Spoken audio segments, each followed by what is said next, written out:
इतने में ही देखा पृथ्वी कंपायमान हो रही है।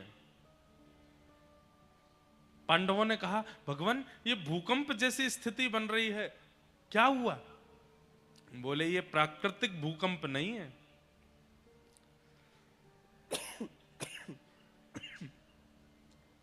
ऐसा भूकंप दो ही स्थिति में आता है, या तो मैं नाराज हो जाऊं या फिर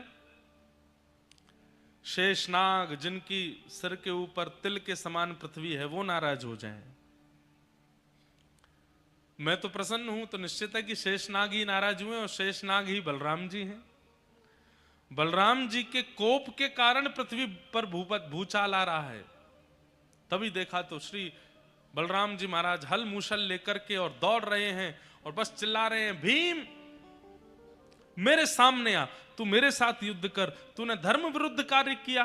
हाँ, दुर्योधन की नाभि से नीचे तूने प्रहार करके उसको निर्बल बना करके और स्वयं जीत गया महाभारत के युद्ध को। ये धर्म विरुद्ध मैं नहीं सहन करूंगा। आज मेरे हल मूसल तेरे मस्तिष्क का भेदन करेंगे। गर्जना करने लगे बलराम जी। तभी भगवान बोले, भीम तुम खड़े रहो, आने दो बलराम जी को, हम देख लेंगे क्या करना है, कैसे करना है।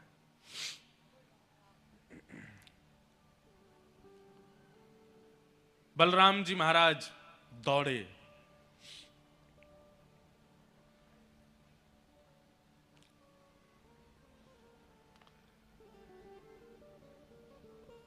भीम खड़े हैं, थर थर कांप रहे हैं। बलराम जी दौड़ करके आ रहे हैं अपने हल मूसल दिखाते हुए। तभी ठाकुर जी ने एक योजना बनाई और भीम के सामने खड़े होकर के भगवान ने दंडवत प्रणाम किया बलराम जी को। जैसे ही देखा कि लाला दंडौत कर रहा है, कन्हैया दंडवत कर रहे हैं, बलराम जी तो अपना सारा कोप भूल गए, हल मूसल धूल फेंक करके और ठाकुर जी को उठा करके अपने हृदय से लगाया।